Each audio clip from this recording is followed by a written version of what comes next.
ওতপ্রোতভাবে জড়িয়ে আছে আমাদের জীবনের সাথে। সেই বিষয়টি নিয়ে শুরু করতে চাই এবং আমাদের সৌভাগ্য হয়েছে আজকে আমরা পেয়েছি অশোক কে কর্মকার, অ্যাটর্নি। শুরুতেই জানতে চাই অশোক দা কেমন আছেন? অনেকদিন পরে আপনাকে পেয়েছি। ধন্যবাদ। আমি ভালো আছি। অবশ্যই আপনি ভালো আছেন, দর্শক শ্রোতা আশা করি সবাই ভালো আছেন। ধন্যবাদ। এবং যেহেতু আমেরিকার ইন্ডিপেন্ডেন্স ডে আজকে 2 তারিখ, দুদিন পরে উদযাপনের, সেই বিষয়ে যদি আপনি একটু শুভেচ্ছা দিতে চান, তারপরে আমি আইন এবং অভিবাসন নিয়ে শুরু করব।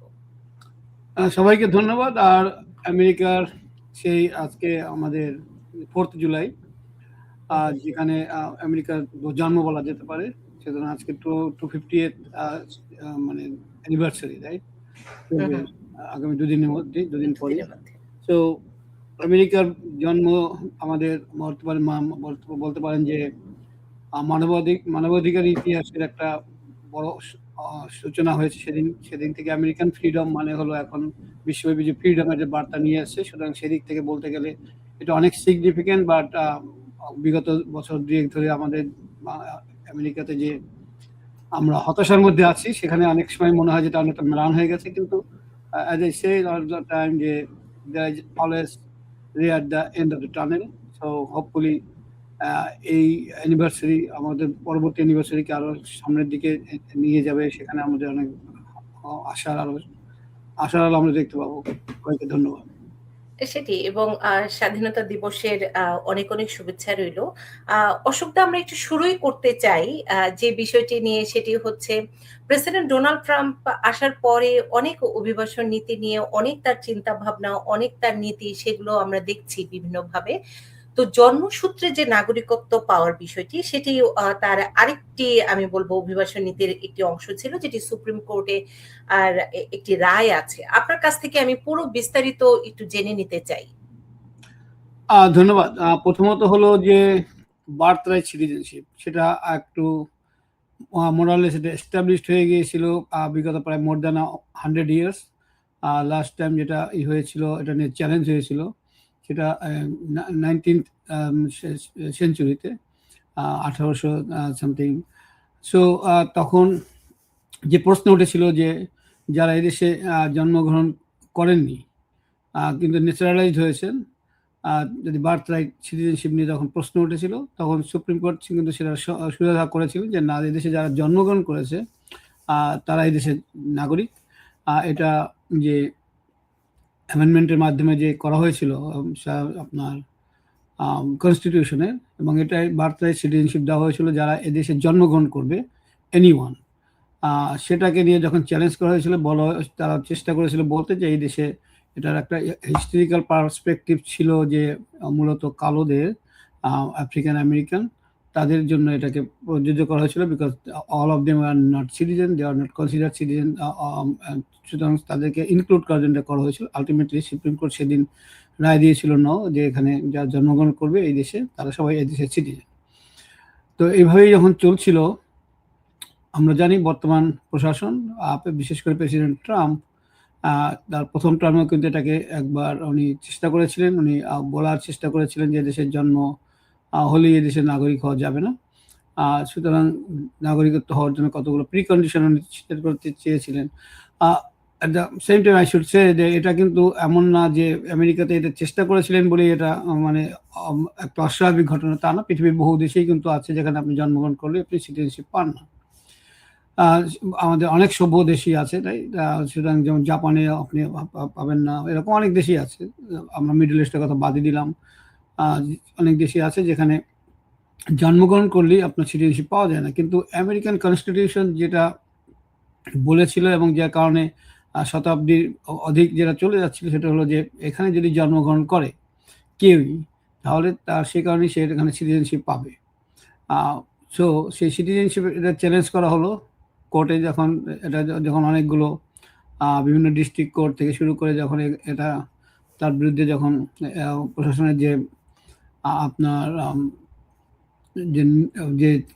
যে ডিক্লারেশন ছিল যে তারা এটাকে বন্ধ করে দিচ্ছে, তখন এটা নিয়ে মামলা করার পরে ডিস্ট্রিক্ট কোর্ট থেকে শুরু করে আলটিমেটলি যখন সুপ্রিম কোর্টে গেল, সুপ্রিম কোর্ট আলটিমেটলি এটাকে বললেন যে এখানে this is not the right way, যে এখানে যারা জন্মগ্রহণ করবে তারা সবাই সিটিজেন, এবং এটাই আমাদের কনস্টিটিউশন বলছে, এবং অ্যামেন্ডমেন্টের মাধ্যমে কিন্তু সেটাকেই মানে আপনার বৈধ করা হয়েছে। তো ইটস আমার ধারণা সবাই আমরা এখন জানি এবং অবশ্যই আমরা সবাই খুশি যে আলটিমেটলি ইট প্রিভেইলড। তো এটার সিগনিফিকেন্স অনেক বেশি। টু স্পিক দ্য ট্রুথ, এটা লিগাল যেমন আছে, রেমিফিকেশন আছে, তার সাথে সাথে আমার কাছে মনে হয় যে জাস্টিস যারা ছিলেন তারা হিসেব করেছেন, তাদের অনেকেই কিন্তু মজার ঘটনা হলো যে এই জাস্টিসের বিরাট অংশই কিন্তু এদেশে এসছেন তাদের এক মানে রক্ষণশীল হলেও আপনার নিউ ইয়র্ক টাইমসে যে বের হয়েছিল তাদের সবার বৃত্তান্ত যে মেনি অফ দেম তাদের হয়তো এক জেনারেশন আগেই তারা তাদের পূর্বপুরুষরা এদেশে এসেছিলেন, অথবা 2 generation apart, like 2 generation before. মানে এখানে 4-5টা জেনারেশন কাটিয়েছেন এমন জাস্টিসের সংখ্যা বোধহয় 1-2 জন আছেন। সুতরাং সেদিক থেকে তারা হয়তো ইমিডিয়েটলি না এদেশের অভিবাসী, বাট তাদের যারা ফোর ফাদার্স আছে তারা 1 অথবা 2 জেনারেশন পিছনে গেলেই তারা দেখা যাবে যে তারাও এদেশে এসছেন, তারাও এদেশের ন্যাচারালাইজ সিটিজেন ছিলেন। তো এটা একটা দিকে লিগাল দিক। আর আমার যেটা মনে হয় সেটা হলো যে টু স্পিক দ্য ট্রুথ, এদেশে যে আমাদের বার্থ হার কিন্তু অনেকটাই কমে গেছে আমেরিকাতে। তো যদি যারা এদেশে জন্মগ্রহণ করবে তাদেরকেও যদি আমরা বাদ দেই তাহলে, এবং আমার নিজেদেরও জন্মহার যদি কমে যায়, তো ultimately will be in big trouble. তখন ন্যাচারাল সিটিজেনদের তুলনায় যারা এদেশে জন্মগ্রহণ করছে তাদেরকে এদেশে মানে লিগালিটি দেওয়াটা অনেক বেশি জরুরি।